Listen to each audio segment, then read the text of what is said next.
ఒక్కసారి కొమ్మూరి గోల్డ్ కి కాల్ చేయండి. తాకట్లో ఉన్న మీ బంగారాన్ని విడిపించి మార్కెట్ ప్రైస్ కి వాళ్ళు కొనుక్కుని మిగతా డబ్బులు మీకు ఇచ్చేస్తారు. హలో అండి, అందరికీ నమస్కారం. వైసీపీ మరొక చారిత్రక తప్పిదాన్ని చేసింది. ఈరోజు శాసనసభ ప్రత్యేక సమావేశాన్ని ఏర్పాటు చేశారు. ఈ ప్రత్యేక సమావేశాన్ని ఏర్పాటు చేయడానికి ఉన్న కారణం ఏంటి? అమరావతి ఆంధ్రప్రదేశ్ ఏకైక రాజధాని అని ఒక తీర్మానం చేసి ఆ తీర్మానాన్ని పార్లమెంటుకి పంపడం కోసం, పార్లమెంట్లో అమరావతికి చట్టబద్ధత రావాలి అంటే ఈ తీర్మానం అవసరం. ఈ తీర్మానం ఆధారంగా కేంద్ర కేబినెట్ 2014 రాష్ట్ర విభజన చట్టానికి సవరణ బిల్లును రూపొందించి పార్లమెంట్లో పెట్టబోతుంది. సో ఆంధ్రప్రదేశ్ శాసనసభ కోరిక మేరకు ఆంధ్రప్రదేశ్ రాజధాని అమరావతి అనే దాన్ని మేము రాష్ట్ర విభజన చట్టంలో పెట్టబోతున్నాము అనేటట్టుగా ఒక బిల్లు రూపొందించి పార్లమెంట్లో పెట్టి దానికి ఆమోదం వేసి 2014 రాష్ట్ర విభజన చట్టంలోని సెక్షన్ 5 క్లాజ్ 2ని సవరించబోతున్నారు. ఇప్పటి వరకు క్లాజ్ 2లో ఆంధ్రప్రదేశ్ రాజధానిని ఆంధ్రప్రదేశ్ ప్రభుత్వం డిసైడ్ చేసుకుంటుందని ఉంది. దాని ప్లేస్లో ఆంధ్రప్రదేశ్ రాజధాని అమరావతి అనేటువంటిది ఇప్పుడు లిఖించబోతా ఉన్నారు. ఇది ఒక చారిత్రకమైన సమయం ఆంధ్రప్రదేశ్ చరిత్రలో. రేపొద్దున ఎవరు రాజధానిని మార్చాలన్నా సరే మళ్ళా పార్లమెంట్లో చట్ట సవరణ తీసుకురావాల్సిందే. అది అందరికీ అంటే ప్రాంతీయ పార్టీలు సాధ్యమయ్యే పని కాదు. ఇగో శాశ్వతంగా అమరావతి ఆంధ్రప్రదేశ్ రాజధాని అని తీర్మానించబోతున్న రోజున ఆంధ్రప్రదేశ్ చరిత్రలో ఒక కీలకమైనటువంటి రోజు ఇది.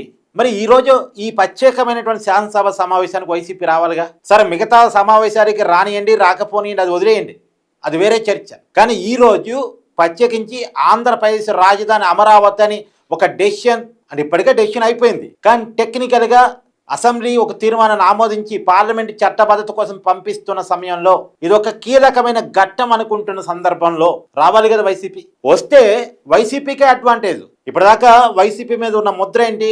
3 రాజధానుల కాన్సెప్ట్ పట్టుకొచ్చి అమరావతిని నాశనం చేశారు, ఆంధ్రప్రదేశ్కి రాజధాని లేకుండా జగన్మోహన్ రెడ్డి పరిపాలన కొనసాగింది, అమరావతికి జగన్మోహన్ రెడ్డి వ్యతిరేకి అనేటువంటి ఒక ముద్ర ఉంది కదా, దాన్ని చెరిపేసుకునే అవకాశం ఇవాళ వచ్చింది. లేదు అమరావతికి మేము అనుకూలమే, ఒక పద్ధతి ప్రకారం కట్టండి, అవినీతి లేకుండా కట్టండి, అక్కడ ఉన్న రైతులకు న్యాయం చేయండి అని వైసీపీ వచ్చి తన వాయిస్ను వినిపించవచ్చు, తన గొంతును వినిపించవచ్చు. వైసీపీ శాసనసభలో లేకపోవటం వల్ల అది పూర్తిగా వన్ సైడ్ అయిపోయింది. కూటమి చెప్పాలనుకున్నది చెప్పిద్ది, దానికి కౌంటర్ వైసీపీ ఇవ్వలేదు. వైసీపీ వాయిస్ అక్కడ పోదు. బయట ప్రెస్ మీట్ పెట్టి 100 చెప్పొచ్చు కాక, బయట ప్రెస్ మీట్లో చెప్పడం వేరు, శాసనసభలో చెప్పడం వేరు. శాసనసభలో చెప్పే ప్రతిదీ కూడా రికార్డ్ అయిపోద్ది, అది జీవితకాలం ఉండిపోయింది. ఇది ఒక జీవితకాలం డెసిషన్ ఇవాళ తీసుకుంటుంది కూడా.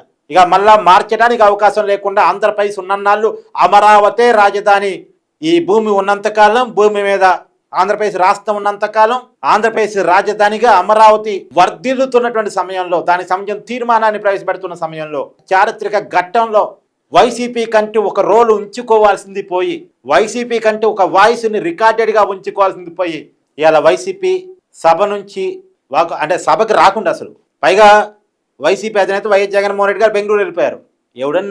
ఎవడన్నా సలహాలు ఇచ్చేది? అసలు ఒక పార్టీకి అధినేత ఎంత ఎవరన్నా కథను విపక్ష నాయకుడు, ప్రతిపక్ష నాయకుడు హోదా లేకపోయినా ఇవాళ బెంగళూరు పోతారండి రాష్ట్రంలో కీలకమైన పరిణామం జరుగుతున్నప్పుడు. పైగా వైసీపీకి ఇంకొక అడ్వాంటేజ్ కూడా ఉంది. ఇప్పటిదాకా అసెంబ్లీకి రావట్లేదు కాబట్టి వరుసగా 60 రోజులు సభకు హాజరు కాకపోతే వాళ్ళ మీద చర్యలు తీసుకునే అవకాశం రాజ్యాంగబద్ధంగా ఉంది, మేము చర్యలు తీసుకుంటామని స్పీకర్ గారు, డిప్యూటీ స్పీకర్ గారు గట్టిగా చెప్తున్నారు. సో ఇవాళ కీలకమైన సమావేశం కాబట్టి ఈ సమావేశానికి హాజరైతే వైసీపీ ఎమ్మెల్యేలకు అటెండెన్స్ కూడా పడింది. ఇక దొంగచాటుగా వచ్చి రిజిస్టర్లో సంతకాలు చేసే పని లేదు, అవసరం కూడా లేదు, ఆ విమర్శలు అవసరం లేదు. డైరెక్ట్గా ఇలా అఫీషియల్గా వచ్చి సంతకాలు పెట్టి అసెంబ్లీలో పాల్గొని వాళ్ళ వాయిస్ ఇచ్చి వెళ్ళిపోవచ్చు. ఇవాళ ఉన్న ప్రత్యేకత రీత్యా మేము అసెంబ్లీకి వచ్చామని కూడా చెప్పుకోవచ్చు వైసీపీ. వైసీపీ ఎమ్మెల్యేలకు అటెండెన్స్ కూడా వస్తుంది. ఇక దొంగచాటు వ్యవహారాలు, తెరచాటు వ్యవహారాలు అవసరం లేదు, డైరెక్ట్గా వచ్చి సంతకం పెట్టి అఫీషియల్గా హుందాగా సభలో కూర్చుని వెళ్ళొచ్చు. ఇప్పుడు అటెండెన్స్ కింద క్యాలిక్యులేట్ అయింది. రేపొద్దున వైసీపీ ఎమ్మెల్యేల మీద చర్యలు తీసుకోవాలి అంటే ఇక ఇప్పుడు ఈ రోజు క్యాలిక్యులేట్ అయింది కాబట్టి మళ్ళీ వచ్చే రోజు నుంచి లెక్కేయాలి. వచ్చేసారి అసెంబ్లీ సమావేశాలకు రాకపోతే మళ్ళీ 1వ రోజు నుంచి లెక్కేయాలి. అంటే వరుసగా 60 రోజులు హాజరు కాకపోతే చర్యలు ఉంటాయి. మధ్యలో వచ్చారు కాబట్టి ఇప్పటి వరకు హాజరు కాని రోజులన్నీ ఇక క్లోజ్, మళ్ళీ 60 రోజులు కావాలని కొత్తగా లెక్కేసుకోవాలి. సో ఇప్పుడు వైసీపీ ఎమ్మెల్యేల మీద ఎలాంటి చర్యలు ఉండబోవు. వాళ్ళ జీతాలు వాళ్ళకి వస్తాయి, వాళ్ళ అలవెన్స్లు వాళ్ళకి వస్తాయి, వాళ్ళ గవర్నమెంట్లు వాళ్ళ అన్ని వాళ్ళకు ఉండే రాయితీలన్నీ వాళ్ళకు ఉంటాయి. వైసీపీ ఎమ్మెల్యేలు కూడా సేఫ్. టెక్నికల్గా వైసీపీ ఎమ్మెల్యేలు సేఫ్. వైసీపీ పార్టీకి రికార్డెడ్గా ఒక వాయిస్ ఉంటుంది.